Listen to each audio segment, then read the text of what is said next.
Hello students, today I am going to discuss protecting functional groups.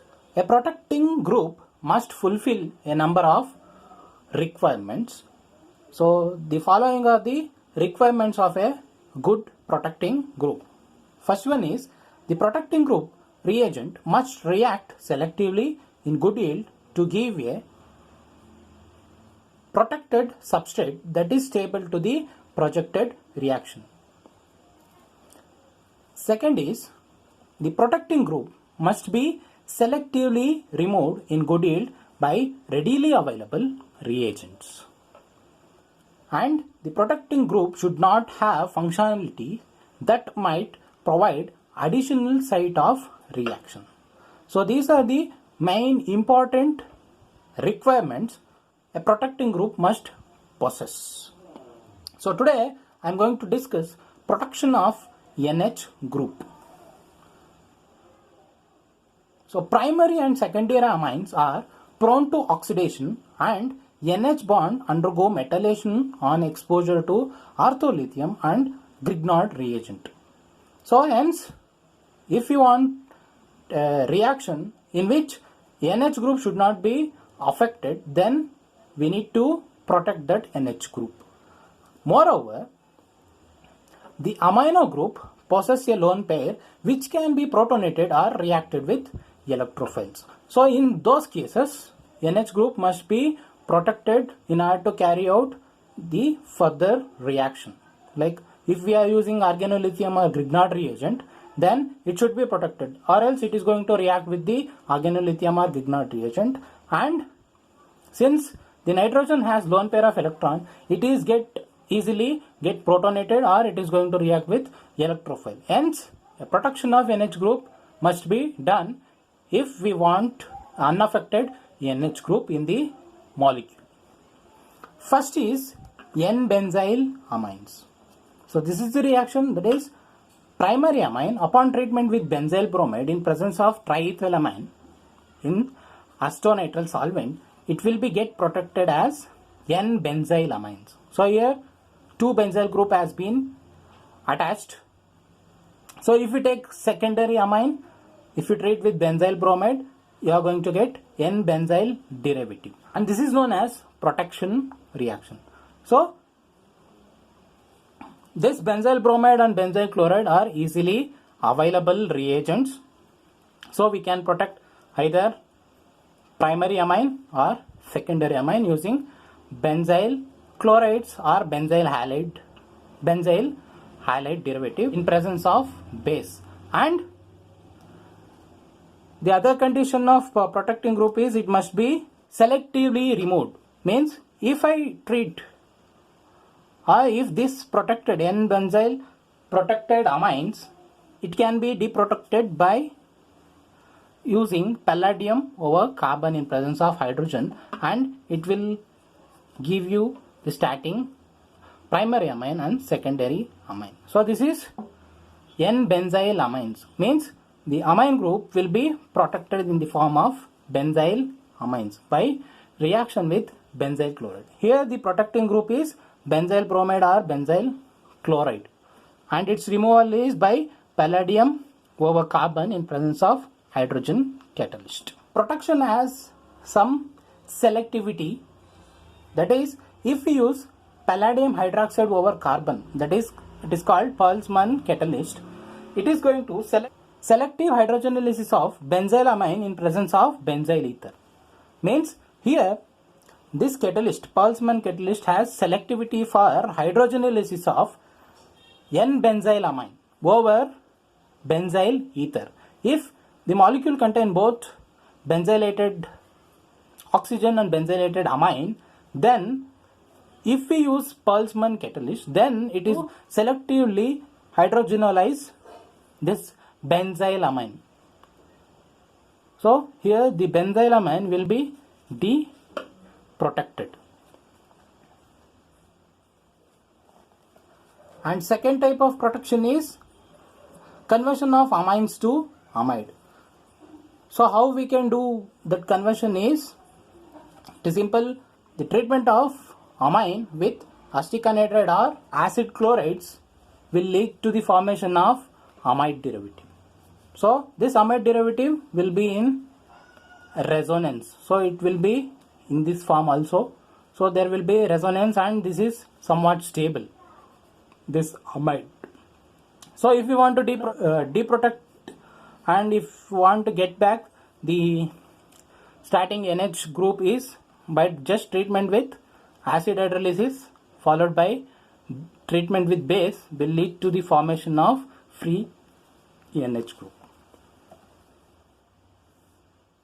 And one more reaction which is going to lead to the formation of amide is, if we treat amine with benzoyl chloride in presence of pyridine or triethylamine, it is going to give N-benzoylated amide derivative.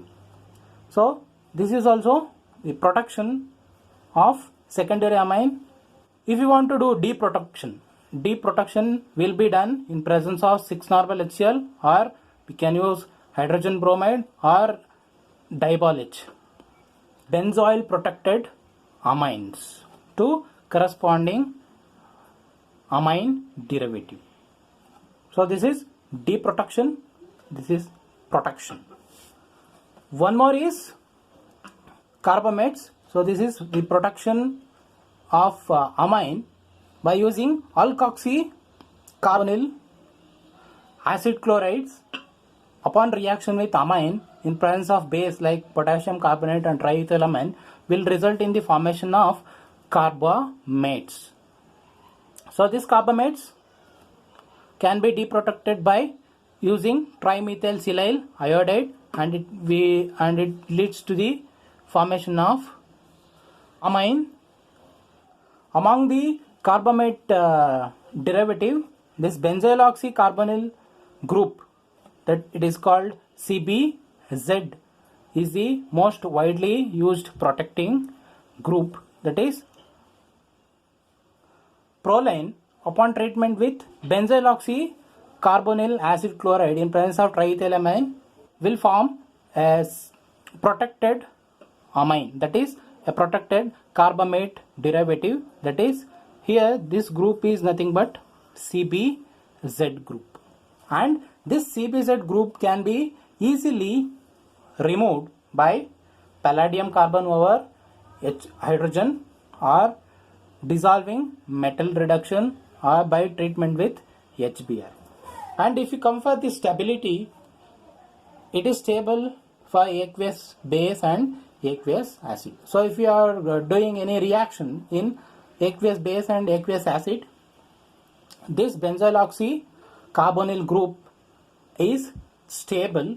So in those cases we can protect this NH group, and after the reaction, after carrying out the reaction in aqueous base or aqueous acid, this CBZ group can be easily removed by palladium carbon in hydrogen, or by using dissolved metal reduction, or by using hydrobromic acid.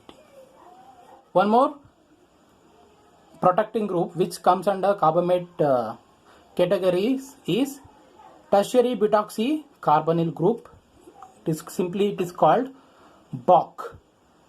So here in this case, amines upon treatment with BOC anhydride.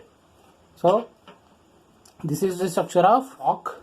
So this BOC anhydride on reaction with amine, it is going to form tertiary butoxy carbonyl derivative. So, and it is going to protect the amine group, and there will be loss of tertiary butanol and carbon dioxide.